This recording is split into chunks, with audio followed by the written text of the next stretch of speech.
ఇటీవలే గుంటూరు జిల్లాలో కురిసిన వర్షాలతో దెబ్బతిన్న జొన్న మొక్కజొన్న పంటల పొలాలను నాదెండ్ల మనోహర్ పరిశీలించారు. పంటలు చేతికందే సమయానికి అకాల వర్షాల వల్ల తీవ్రంగా నష్టపోయామని కొల్లిపర గ్రామ రైతులు తమ గోడును మనోహర్కు చెప్పుకున్నారు. 6,000 ఎకరాల్లో మొక్కజొన్న, 1000 ఎకరాల్లో జొన్న పంట నష్టం వాటిల్లితే నేటికి క్షేత్రస్థాయిలో అధికారులు పర్యటించకపోవడం దారుణమన్నారు. గత ప్రభుత్వాలలో సబ్సిడీ కింద వ్యవసాయ పరికరాలు ఇచ్చేవారని, కానీ నేడు అవి కూడా రైతులకు అందుబాటులో లేని పరిస్థితి రాష్ట్రంలో ఏర్పడిందన్నారు.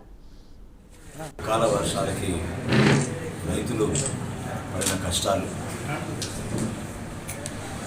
ఎన్నో సందర్భాల్లో ఎంత మొరబెట్టుకున్నా స్పందించలేని ఈ ప్రభుత్వం క్షేత్రస్థాయిలో పర్యటిస్తుంటే వివరాలు తెలుసుకొని చాలా బాధ కలిగిస్తుంది. ఏ ప్రాంతానికి వెళ్ళినా, ఏ జిల్లాకి వెళ్ళినా ఇదే సమస్య. వ్యవస్థలో మార్పులు తీసుకొచ్చినప్పుడు ఇంకా మెరుగ్గా పనిచేస్తాయనే ఆశ ప్రతి ఒక్కరికి ఉంటుంది.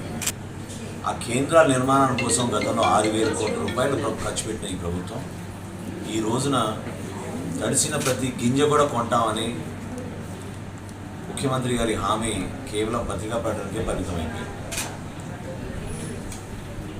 ఇందాక నేను నందివెలుగు, అదేవిధంగా చివలూరు, తుములూరు దగ్గర రైతులతోటి నేను కొంతమందితోటి మాట్లాడినప్పుడు పంట పొలాల్లో జరిగిన నష్టం వాళ్ళు చూపిస్తుంటే నాకు ఆశ్చర్యం కలిగించేది ఎక్కడంటే అధికార యంత్రాంగం కూడా స్పందించకూడదు. ఇందాక శ్రీనివాస్ రెడ్డి గారు, అదేవిధంగా గోపి అని మనకి తుములూరు